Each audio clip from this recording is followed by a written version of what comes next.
రెస్పాన్సిబుల్గా చెప్పలేదనుకోండి, ఆ పిల్లవాడు ఏదైనా తేవచ్చు. రెస్పాన్సిబుల్గా ఉన్నవాడు ఏం చేస్తాడు, ఏదైతే చెప్పారో అదే తీసుకొని వస్తాడు. కాబట్టి ప్రతి ఒక్క విషయంలో మనకు రెస్పాన్సిబిలిటీ అనేది ఉండాలి. ఇంకోటి ఏంటంటే ప్రతి విషయాన్ని క్యారీ ఫార్వర్డ్ చేసుకోవాలి. లైఫ్ని జీవితంలో దాన్ని నిజంగా ఇంప్లిమెంట్ చేసుకోవాలి. మనకు ఒక జీవితంలో ఒక చిన్న ఒక ఇబ్బంది జరిగింది. ఆ ఇబ్బంది ఎందుకు జరిగిందనే విషయాన్ని అనలైజ్ చేసుకొని అలాంటిది రిపీట్ కాకుండా చూసుకోవాలి, క్యారీ ఫార్వర్డ్ చేయాలి. సో మనం ఏంటంటే జరిగిన విషయమే ఒకటి రిపీట్గా మన లైఫ్లో జరుగుతుంది అంటే మనం దానిపైన సీరియస్గా లేము అనేది మనం అర్థం చేసుకోవాలి. ఇంకోటి, నేటి సమాజం చాలా చాలా చాలా చాలా ఎవడికి నచ్చినట్టు వాడు అవసరానికి మనిషిని వాడుకునే సొసైటీ ఉంది. కాబట్టి అవసరం తీరిపోయిన తర్వాత ఆడెవరు, మాకేంటి సంబంధం, కనీస రక్త సంబంధాలు కూడా తెలియకుండా తెంచేసుకుంటున్నటువంటి సొసైటీలోకి వెళ్ళిపోతున్నాం. నిజంగా ఎంత bloody what the bad thing అంటే ఈ వ్యవస్థలో మనం బ్రతకాలనా అనే సందర్భాలు వందల సార్లు అనిపిస్తుంది. ఎందుకంటే అన్న తమ్ములకి సంబంధాలు తెలియదు, అక్కా చెల్లెలకి సంబంధాలు తెలియదు.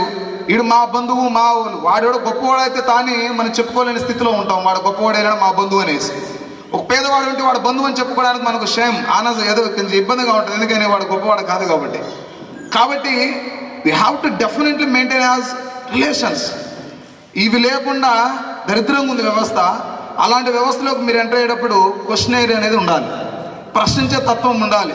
ప్రశ్నించినప్పుడు సమాజం మీ వెనకరా కాదు, కానీ సమాజం వెనక మీరు పరిగెత్తాలి. ప్రశ్నించే తత్వం మనిషికి ఎప్పుడైతే లేదో సమాజాన్ని మార్చాలనే ఉద్దేశం వాడుకున్నా లేకపోయినా మనం మారడానికి కూడా అవకాశం ఉండదు. వాడు దొంగ అయితే దొంగతనం చేసే వాళ్ళు మన భాగం అవుతాం. కాబట్టి ఒక స్టూడెంట్గా ఈ బాధ్యతలన్నీ తెలుసుకోవాలని నేను. ఇంకోటి, హెల్త్ అనేది చాలా చాలా ఇంపార్టెంట్.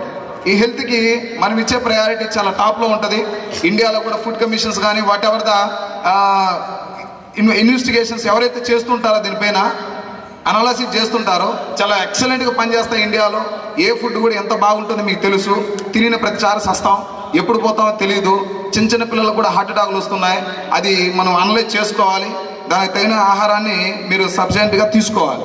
సో అప్పుడే మీరు బాగుంటారు, మీ జనరేషన్స్ బాగుంటాయి. మీరు కూడా దాన్ని ఆపలేదు అనుకోండి, నెక్స్ట్ మీకు వచ్చేటువంటి జనరేషన్ కూడా అదేవిధంగా ఉంటారు. సంపాదన అందరూ సంపాదిస్తారు. అఫ్కోర్స్ మీరు చదువుకునేది కూడా సంపాదన కోసమే, మేము చేసేది కూడా సంపాదన కోసమే. కానీ బతకన కంటే ఎక్కువ సంపాదన, మితిమీరిన సంపాదన జీవితాన్ని నాశనం చేస్తుంది. ఇది గుర్తుపెట్టుకోండి. దానికంటే బెస్ట్ నీ దగ్గర ఉన్నప్పుడు ఎదుటి వాడికి సహాయం చేయడం నేర్చుకోండి. ఖచ్చితంగా 100కు 10 రెట్లు 200 రెట్లు దానికి ఏదో ఒక రోజు మీ యొక్క సహాయానికి సహాయం తిరిగి వస్తుంది. So you have to maintain that one. ఇంకోటి, take the blessings from your elders as your parents. ఇది దౌర్భాగ్యం కదా సొసైటీలో. ఎవడు కూడా మనం విష్ చేయడానికి ఇష్టపడం. ఎవడన్నా మనని గాడ్ బ్లెస్ యూ, మంచిగా ఉంటున్నానా, జాగ్రత్త ఉండు. మనం అవసరమైతే అందరి నోట్లో నానిపోయి నిద్ర లేస్తే బూతులు తిట్టుకుంటా వాళ్ళ దగ్గర, నిద్ర లేస్తే వాళ్ళ దగ్గర శాపనార్థాలు పెట్టుకుంటా బతకాలని కోరుకుంటాం. కానీ నేను చెప్తున్నా, ఏదో ఒక రోజు తెలుసో తెలియకో మన వల్ల కొన్ని నష్టాలు జరుగుతాయి. అది వాడికి తెలిసి ఉంటుంది, అది వాడు బాధ కలిగి ఉంటుంది. ఖచ్చితంగా వాడు ఏం చేస్తాడో తిరిగి మనం అన్నప్పుడు మనకు తగులుతాయి. కాబట్టి దయచేసి పెద్దవాళ్ళ దగ్గర నుంచి, పేరెంట్స్ దగ్గర నుంచి మీరు బ్లెస్సింగ్స్ తీసుకోండి. దాంతోపాటు మంచి పనులు చేయండి అన్న, మంచి పనులు చేయండి. అది మీకు ఏదో ఒక టైంలో మీకు ఖచ్చితంగా హెల్ప్ అవుతుంది.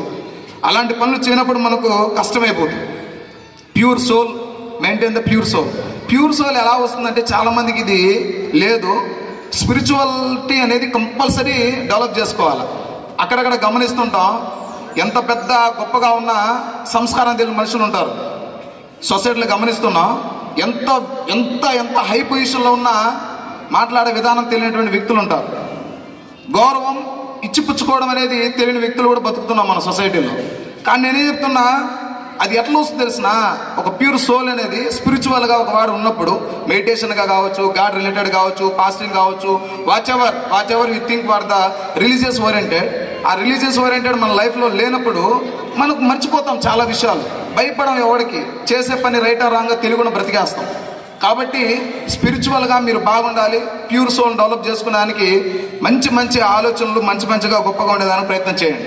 సో ఇంకొకటి, మీ జీవితాన్ని సర్వనాశనం చేసేటువంటి ఇంకొక విషయం ఏంటంటే ఈగో. 3 పదాలు, ఈగో. ఇది ఎంతవరకు తీసుకెళ్తుందంటే చేసే పని మంచిగా చెడు అని కూడా తెలియదు మనం. దీనివల్ల ఎవడు నష్టపోతాడు, ఎవడు లాభపడతాడు, బాగుంటాడా బాగుంటాడా అనే విషయం మనకు తెలియదు. నోటికి మాట్లాడితే మాట్లాడతాం, సరే మనకు సాటిస్ఫాక్షన్ కావాలి కదా, పనులు ఏదైనా కానీ మనకు నచ్చింది మనకు అయిపోవాలి, అంతేగాని ఎదుటివాడి వ్యక్తి గురించి మనకు ఉండదు. తర్వాత ఎవడన్నా ఒక మాట అన్నాడు, మనము దాన్ని తీసుకోం. ఎంత తీసుకోమంటే చాలా దౌర్భాగ్యం తెలిసిన, ఒక మాట తీసుకున్న దానికి ఎదుటివాడు చేసిన చెడుని ఎంత గుర్తుపెట్టుకుంటామంటే ఒక శిలాపలకం మీద చిక్కు పెట్టుకుంటాం జాగ్రత్తగా. చచ్చినా కూడా కొంప చూడండి, కూడా మొహం చూడండి రాసి పెట్టుకుంటాం. నిజంగా అది చాలా ఫాల్ట్ థింగ్. ఒక చిన్న 2 minutes ఆఫ్ స్టోరీ. ఇద్దరు ఫ్రెండ్స్ ఉన్నారు.